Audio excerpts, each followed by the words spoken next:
course I'm not. Good morning, good afternoon. No, of course it isn't. It's using the proper procedures of the Conservative Party when the policy that has come forward does not meet what we promised our voters. The Conservative Party referendum, on which almost all Conservative MPs stood, said specifically that we would leave the customs union. It did not have any small print saying, oh, unless we decide to have a backstop that is a permanent customs union that is harder to leave than leaving the European Union under Article 50. This sounds and looks like a coup. I think a coup is when you use illegitimate procedures to try and overturn somebody who is in office. This is working through the procedures of the Conservative Party. It is therefore entirely constitutional, and dare I say to Newsnight, coup is the wrong word. Well, what has been achieved today is not Brexit, and it divides. Well, the law to leave has already been passed. The Withdrawal Act is through, but what we need is a leader who will say to the European Union, it is impossible to divide up the United Kingdom. It is impossible to agree to a situation where we have a perpetual customs union. It is impossible to pay £39 billion of taxpayers' money for a few promises, which was meant to be £39 billion for an implementation of a deal. And it is impossible for us to allow the continuing jurisdiction of the European Court of Justice.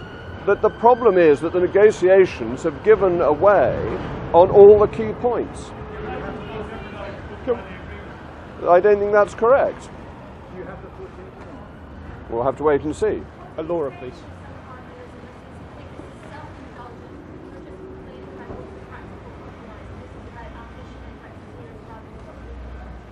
Well, it's nothing to do with ambition of Brexiteers. It is about ambition for Brexit and the country.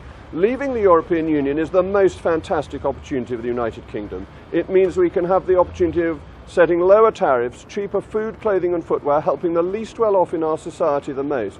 This opportunity is being thrown away. If you look at the deal, our tariffs will be set by the European Union, and it would be illegal for us to offer lower tariffs. This is not Brexit. This is a failure of government policy. It needs to be rejected. This is nothing to do with personal ambition. Jacob, would you make a better leader than Theresa May? Ms. Ginsberg is speaking. Laura, no, we'll move. Sorry. Well, the deal risks Brexit because it's not a proper Brexit, and the Withdrawal Act is in place, and therefore the law is already there for us to leave. But we've got a question from a gentleman from the Times. Would you make a better leader than Theresa May? I'm not offering my name as leader. This is nothing to do. This is nothing to do with me. This is about not having confidence in the current leader and believing that the deal simply does not work. Hang on, Andy Bell, please.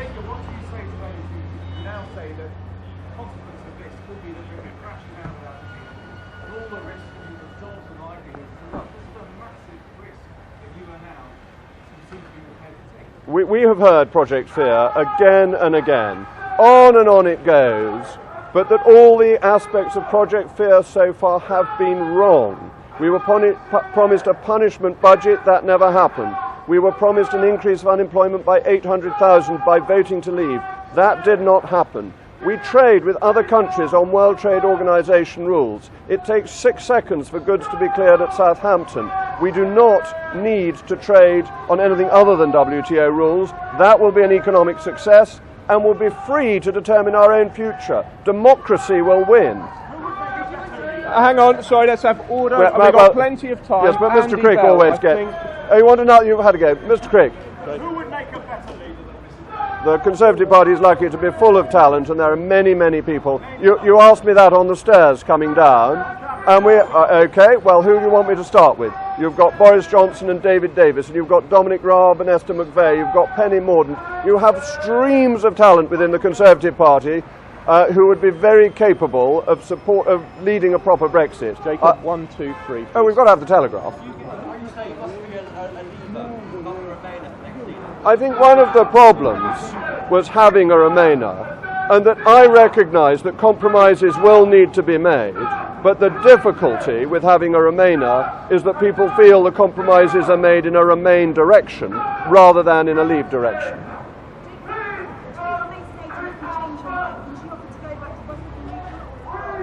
Oh, it's too late. You can't write a letter of no confidence. You can't come to a decision that you have no confidence over many, many months and then wake up the next morning and say it was a Dallas-style dream and I never really did it. So, no. My final decision after the Prime Minister's statement this morning, but I'd come pretty much to the conclusion that this was likely once I'd had the chance to read the papers last night. Can you go to Ross and then Rob, please, and then you?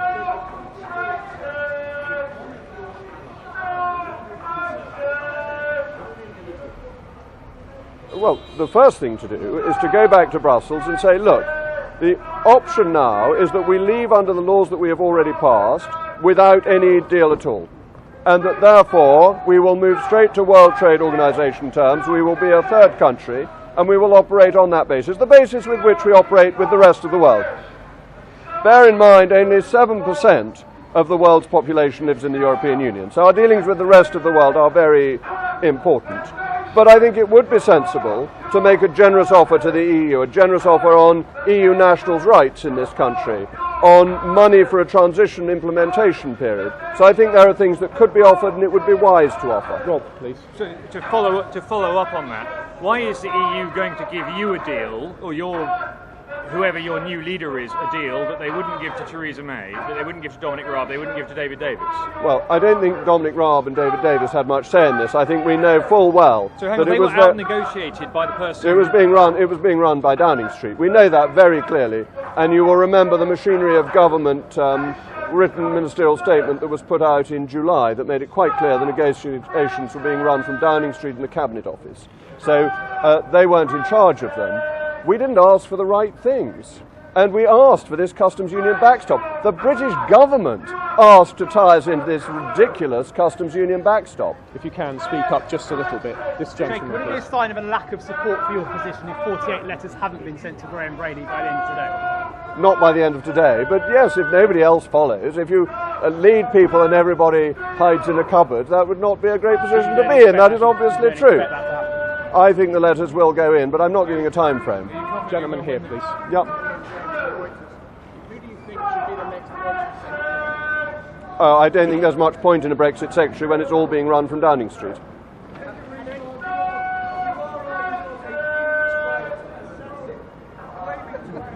Obviously not. I'm so sorry.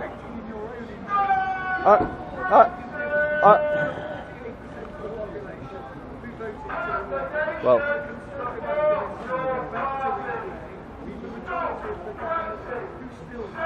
Okay. First of all, if you think my suit's pinstriped, you need to clean your spectacles. Secondly, we are a democracy. And that's why these splendid people can shout away, because we believe in the right of free protest. And that chap's a great man. He was up at Birmingham and he's everywhere. And that's what democracy is about. You make your case, and then you have the vote and you accept the result. Many, many people of the 48%, as shown by opinion polls, accept the result even though they did not like it. And that's the nobility of our democracy, and that what we have voted for should be implemented, and the Prime Minister is not doing that, and that is why I have no confidence. Jacob, can you look straight at Chris? We're going to get a photo there. Okay. Yeah.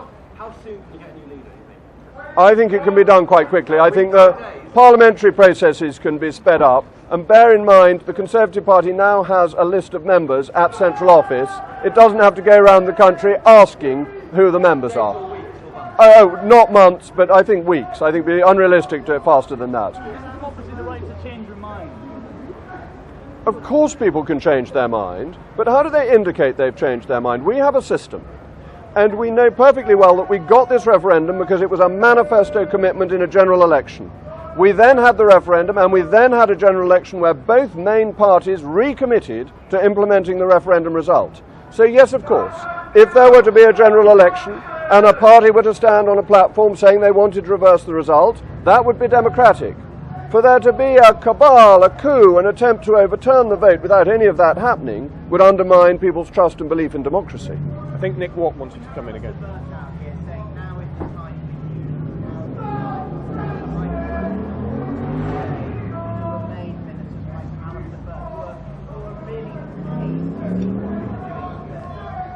People always call for unity when the policy that they're following is wrong. It's the standard patter of Conservatives when they note that there is failure in the air. Are we done? So, ladies and gentlemen, thank you very much. I think what we're doing is just step forward for a couple of questions. Photos? Well, it would show a very large number of people. Would you fall in behind the Prime Minister? No, because You wouldn't accept it. So, guys, can we continue? It's the second, Jacob.